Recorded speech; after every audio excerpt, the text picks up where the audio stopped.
Ever wondered why some stories stick with you, creeping into your thoughts just as you're about to fall asleep? In this video, you'll hear 3 bone-chilling stories that do just that.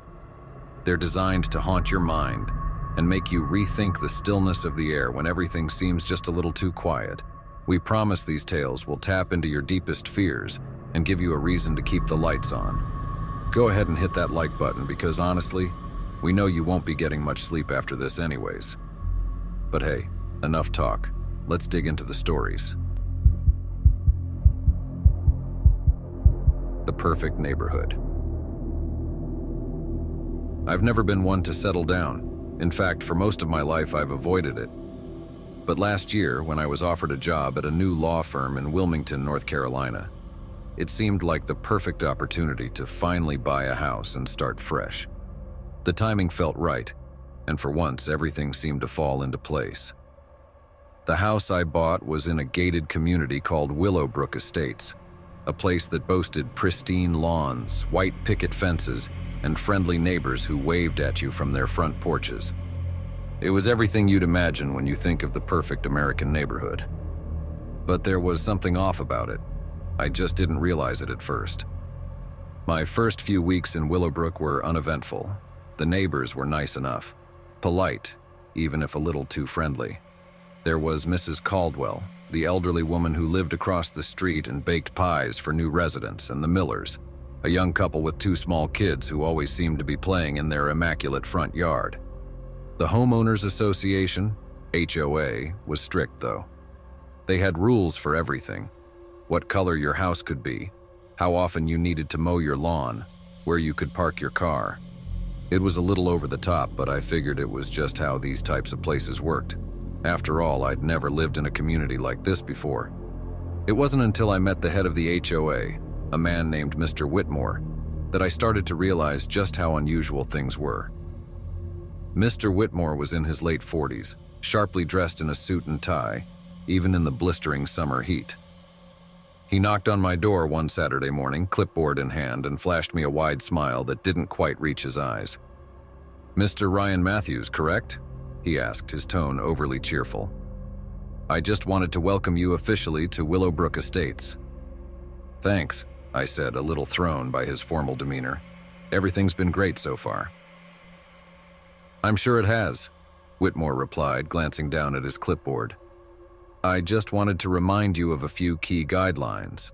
We're very particular about maintaining the community's standards."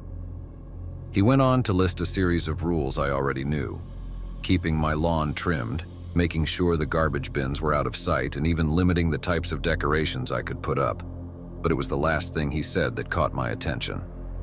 "And of course, we strongly discourage any behavior that might disrupt the harmony of the neighborhood," Whitmore said, his smile faltering for a brief moment. "We take the well-being of Willowbrook Estates very seriously." I nodded, not sure what he was getting at. "Sure, I'll keep everything in line." He left with another too wide smile, but the way he'd said it, harmony, stuck with me. It didn't sound like a suggestion. It sounded like a warning. A few days later, I saw something strange. It was late, around midnight, and I was coming back from a long day at the firm. As I pulled into my driveway, I noticed something odd across the street. Mrs. Caldwell was out on her front lawn, dressed in a long white nightgown, staring blankly at her house. Her expression was vacant, almost like she was sleepwalking, but her eyes were open, wide open. I got out of the car and called her name, but she didn't respond. She just stood there, unmoving. The whole scene was eerie. There was no wind, no sound, just the faint glow of the streetlights casting long shadows across the road. Before I could approach her, I saw movement out of the corner of my eye. Mr. Whitmore was walking down the sidewalk, clipboard in hand, heading straight for Mrs. Caldwell. He didn't seem surprised to see her out there. In fact, it was like he expected it. He gently took her by the arm and led her back inside her house without saying a word. I stood there for a moment, unsure of what I'd just witnessed. I wanted to go check on her, to make sure she was all right, but something held me back. Maybe it was the look on Whitmore's face. Calm, controlled, like everything was exactly as it should be. The next morning, I saw Mrs. Caldwell outside, watering her plants as if nothing had happened. She waved to me, cheerful as always, and I almost convinced myself that I'd imagined the whole thing. But that night it happened again. This time it was the Millers. I heard voices outside around 2 a.m., and when I looked out my window, I saw them standing in the middle of their yard, completely still. Both of them were just staring at their house. Their kids weren't with them. They didn't move, didn't speak. They were just there, like statues. And once again, Mr. Whitmore appeared, clipboard in hand, guiding them back inside without a word. I couldn't ignore it any longer. Something was seriously wrong in Willowbrook Estates. The next day, I decided to confront Whitmore. I knocked on his door, and when he answered, that same too-wide smile greeted me. "Mr. Matthews, what can I do for you?" he asked, his tone smooth as ever. "I've seen some things," I said, trying to keep my voice steady. "People wandering around at night, like they're in a trance or something. What's going on here?" Whitmore's smile didn't falter, but his eyes darkened. "I'm afraid I don't know what you're talking about." "Come on," I pressed. "Mrs. Caldwell, the Millers, they've been acting strange. Something's not right, and I want to know what it is." Whitmore sighed, lowering his clipboard. "We maintain a certain balance here in Willowbrook Estates, Mr. Matthews. A balance that ensures everyone's happiness, safety, and well-being. Sometimes that requires adjustments." "Adjustments?" I repeated, feeling a chill crawl up my spine. "What the hell does that mean?" He stepped closer, his voice dropping to a whisper. "It means that harmony is everything here. Disrupt the harmony, and the consequences can be unpleasant." I stared at him, trying to wrap my head around what he was saying. "Are you doing something to them? To the residents?" Whitmore's smile returned, cold and empty. "I do what needs to be done to keep Willowbrook perfect." That night I packed a bag. I didn't care how perfect the house was or how good the job paid. I wasn't staying another day in that place. I had seen enough. As I was about to leave, I heard footsteps outside my door. I froze, my hand on the doorknob, listening. The footsteps stopped, and a soft knock echoed through the house. I opened the door to find Mr. Whitmore standing on my porch, his smile gone.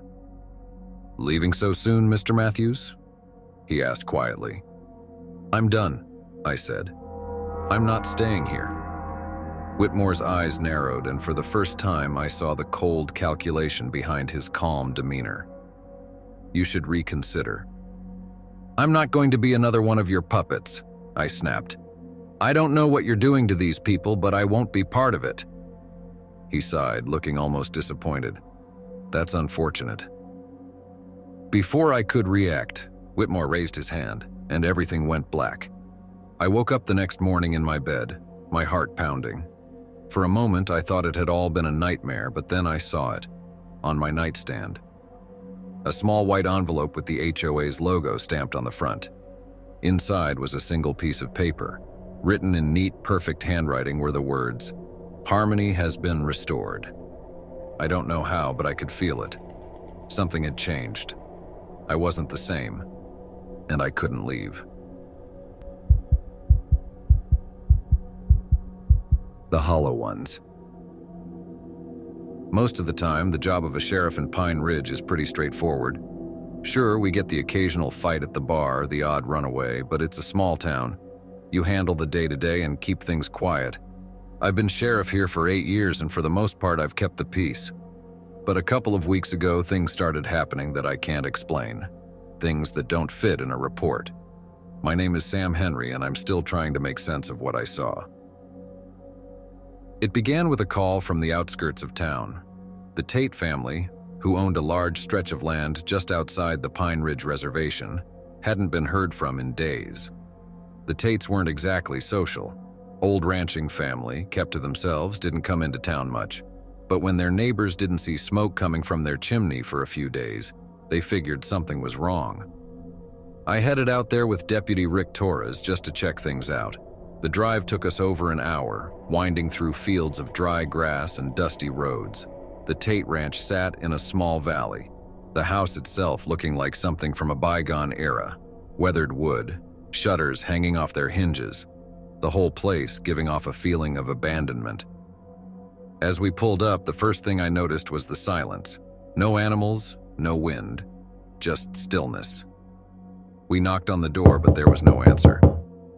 After a minute, Rick pushed it open, and the smell hit us. It was thick, cloying, the kind of smell that tells you something is very, very wrong.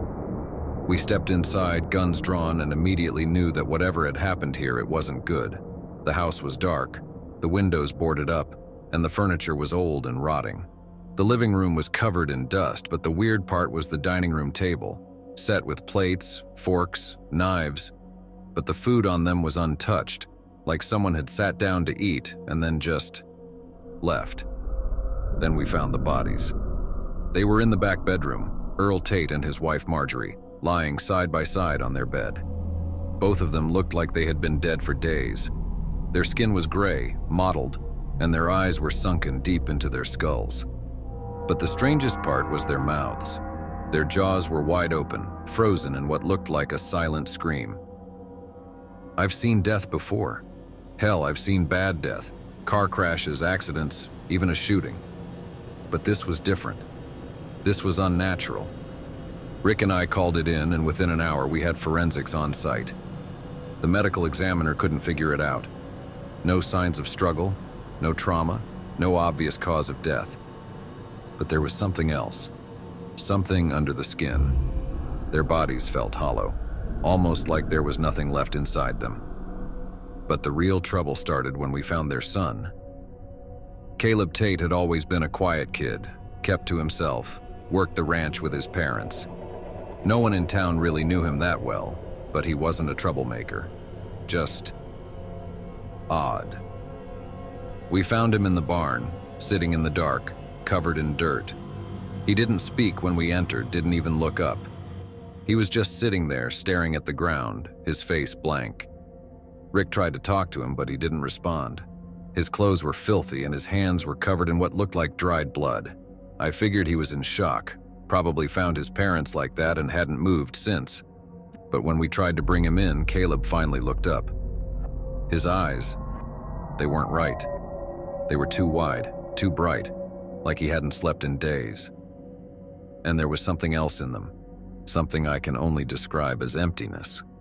As we escorted him to the car, he started whispering, his voice low and raspy. "They're coming," he said. "They're in the ground, hollow, waiting." I didn't know what he was talking about, but the way he said it chilled me to the bone.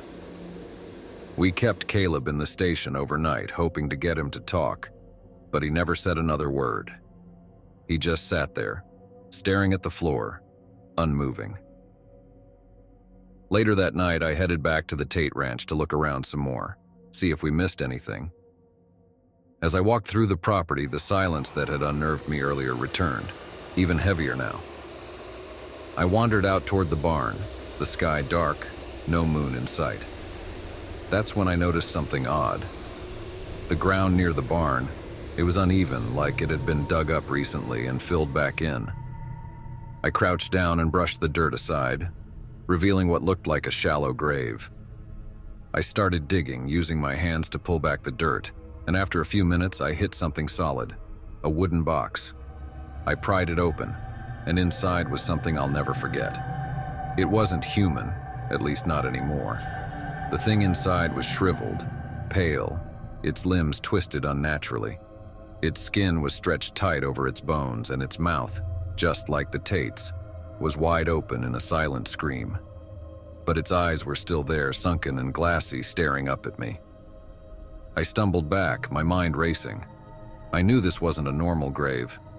Whatever was buried here, it wasn't dead. I went back to the station to report what I'd found. But when I got there, Caleb was gone. The deputy on duty swore he hadn't seen anyone come or go, but Caleb had vanished from his cell without a trace. No broken locks, no signs of a struggle. He was just gone. The next morning we found 2 more bodies, local farmers dead in their beds, with the same hollow look, the same wide-open mouths. And the rumors started spreading. People talked about the Wakan Tanka, spirits that lived in the earth, things that were neither alive nor dead, waiting to rise. Old stories, passed down for generations, of creatures that would crawl out of the ground and steal your soul while you slept. I don't know if I believe that, but I do know this. Something is happening in Pine Ridge. Something old. Something that's been here long before any of us. And it's not done yet. I keep hearing Caleb's voice in my head, those last words he spoke before he disappeared. They're in the ground, hollow, waiting. And now I wonder how many more of us will end up just like the Tates.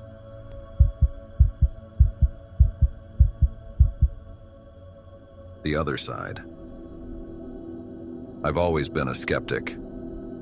Growing up in Charleston, I heard my share of ghost stories, legends of haunted plantations and spirits lingering in the thick southern air. But I never believed in any of it. Not until last month. My name is Ben Everett, and I'm a detective with the Charleston Police Department. I've spent the last 15 years solving crimes, real crimes with real culprits. But what happened to me in that hotel room? I still don't have a rational explanation. It all started with a murder investigation. Daniel Harper, a prominent real estate developer, was found dead in his downtown penthouse, strangled in his sleep. There were no signs of forced entry, no defensive wounds, nothing to suggest a struggle. The coroner said the cause of death was asphyxiation, but something about the scene felt wrong. Daniel's face, twisted in terror, his eyes wide open, looked like he had seen something he couldn't escape. His wife, Lauren, swore she'd been asleep beside him and didn't hear a thing. I could tell she was genuinely shaken, but I've been around long enough to know that shock doesn't equal innocence. We combed through the security footage from the building, interviewed everyone who had been in and out, but came up with nothing. It was like Daniel had been murdered by a ghost. A few days into the investigation, I found myself working late at the station, staring at the photos from the crime scene. There was something in Daniel's expression that I couldn't shake, a look of sheer panic like he'd been trapped. I tried to piece it together, but the harder I thought, the more frustrated I became. That's when I got the call. A local hotel, the Wentworth Mansion, reported a disturbance in one of the rooms. The desk clerk claimed that guests were hearing strange noises coming from the room next to theirs. Whispers, furniture moving, someone knocking on the walls. When security went to check, they found the room empty, but the temperature had dropped to near freezing, and a foul smell was filling the air. They'd heard the same thing the night before, and when they went in, they found the room in complete disarray. No one had checked into that room for weeks. I was too deep into the Harper case to care much about a ghost story, but something made me go down to the hotel. Maybe it was a gut feeling, or maybe I just needed a distraction from staring at the same unsolvable case for hours. The Wentworth Mansion is one of those old Charleston hotels, built at the turn of the century, full of history and charm, and apparently, ghosts. When I arrived, the manager greeted me nervously, his eyes darting around like he expected something to jump out at any moment. "It's room 314, he said. "We've had complaints from guests for the past 3 nights. No one's in there, but something is." He handed me the key and I made my way up the grand staircase, the polished wood creaking beneath my feet. Room 314 was at the end of the hallway, and as I approached I felt a chill in the air, an unnatural cold that seemed to seep through the walls. I unlocked the door and stepped inside. The room was dark, the heavy curtains drawn. The smell hit me first, something rotten, like decaying meat. I flipped on the light, and that's when I saw the room. The furniture was overturned, the bed sheets ripped off, and the walls, they were scratched, deep grooves carved into the plaster as if someone had been trying to claw their way out. I stood there for a moment, my skin prickling with unease. It felt like I wasn't alone. And then I heard it, a whisper. At first it was faint, like a breath against the back of my neck, but it grew louder, more insistent. until it sounded like someone was right behind me, their voice rasping in my ear. Help me. I spun around, my heart racing, but the room was empty. I don't scare easily. After years on the force, I've seen things that would make most people lose sleep for weeks. But this was different. The voice, it wasn't just in my head. It was real. I stepped back into the hallway trying to catch my breath. That's when I saw her. At the far end of the hall, just for a second, there was a woman. She was dressed in a long, dark gown, her hair hanging loose around her shoulders. But her face was pale, gaunt, her eyes sunken, like she hadn't slept in years. She stared at me for what felt like an eternity, and then she was gone, just like that. I stood frozen, my mind reeling.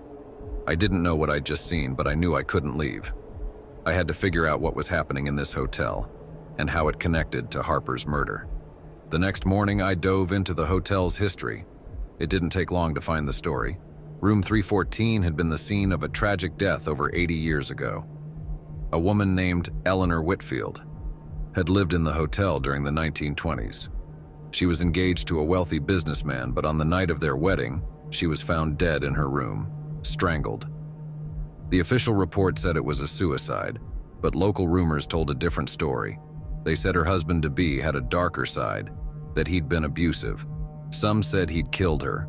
Others claimed it was something else, something the old-timers refused to talk about. Eleanor was buried, but some claimed her spirit never left the hotel. That night, I returned to room 314. I didn't bring backup. This wasn't a case I could explain to the department, and I wasn't even sure what I was doing there myself, but I had to know. The room was as cold as before, the air thick with the same sense of dread. I sat on the edge of the bed, waiting, my hand resting on my service weapon, as if it could protect me from whatever was happening here. Hours passed and nothing. I started to think maybe I'd imagined it all, maybe stress from the Harper case had gotten to me. But then, just as I was about to leave, the lights flickered, the temperature dropped, and the whisper returned. Help me. The voice was louder this time, clearer, and then the door to the bathroom creaked open. I stood, heart pounding, and walked slowly toward the door. Inside, the bathroom mirror was fogged over, though the room wasn't warm enough for that. I wiped the glass with my hand, and written across the surface in long, jagged letters were two words: "It's him." I stumbled back, trying to make sense of it. The voice. Eleanor was trying to tell me something, and then it clicked. Harper's wife Lauren hadn't heard anything. She hadn't seen anything, but Harper had. He had been looking for a way out of something bigger than either of us understood. He'd found room 314, found Eleanor, and she had tried to warn him. But it was too late. Harper's death wasn't just a murder. It was a warning. There was someone still out there, still connected to the woman in room 314. Something that hadn't died, even after all these years. I don't know how to explain what happened next, but I left that hotel knowing one thing for sure. Charleston isn't just haunted by its past. There are things in this city that we were never meant to understand, and I'm not sure I want to.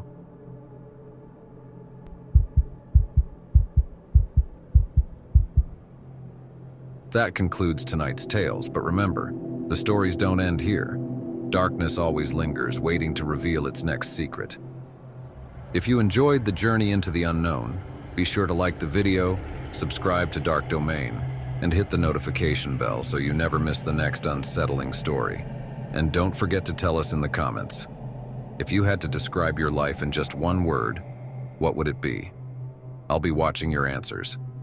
Until next time, stay in the shadows.